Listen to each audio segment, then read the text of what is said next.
Present ఇండియాలో ఉన్న biggest stars లో ప్రభాస్ ఒకరు. ఆయన రెమ్యునరేషన్ తో భారీ బడ్జెట్ సినిమాలు తీయొచ్చు అంటే అతిశయోక్తి కాదు. ప్రస్తుతం ప్రభాస్ ది ఆ స్థాయి. అందుకే ఆయన సినిమా బడ్జెట్లు ఓ రేంజ్ లో ఉంటాయి. ప్రభాస్ అప్కమింగ్ మూవీలో కేవలం ఒక కారు కోసం ఏకంగా 7 కోట్లు ఖర్చు పెట్టారనే వార్త హాట్ టాపిక్ గా మారింది. ప్రభాస్ హీరోగా నాగ్ అశ్విన్ దర్శకత్వంలో రూపొందుతోన్న చిత్రం కల్కి 2898 AD. వైజయంతి మూవీస్ అత్యంత భారీ బడ్జెట్ తో నిర్మిస్తున్న ఈ సినిమా జూన్ 27న విడుదల కానుంది. ఇందులో భైరవ పాత్రలో ప్రభాస్ కనిపించనున్నారు. అలాగే ఆయన బుజ్జి అనే అడ్వాన్స్డ్ వెహికల్ ను ఉపయోగించనున్నారు.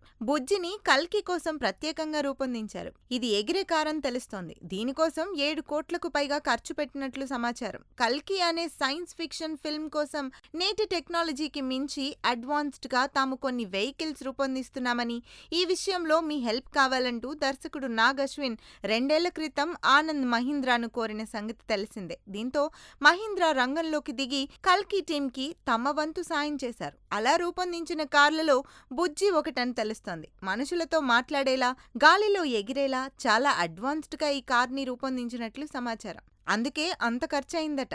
అలాగే కల్కిలో ప్రభాస్ ధరించిన జాకెట్ కి కూడా 2 కోట్లకు పైగా ఖర్చయినట్లు వినికిడి. అదొక సూపర్ హీరో సూట్ అని, దాన్నుంచి బుల్లెట్లు కూడా పేల్చవచ్చని సమాచారం. మొత్తానికి కారు, జాకెట్ కోసమే దాదాపు 10 కోట్లు ఖర్చు పెట్టారని అంటున్నారు. దీనిని బట్టి మొత్తం సినిమాకి ఎంత ఖర్చయిందో ఊహిస్తుంటే దిమ్మ తిరిగిపోతోంది.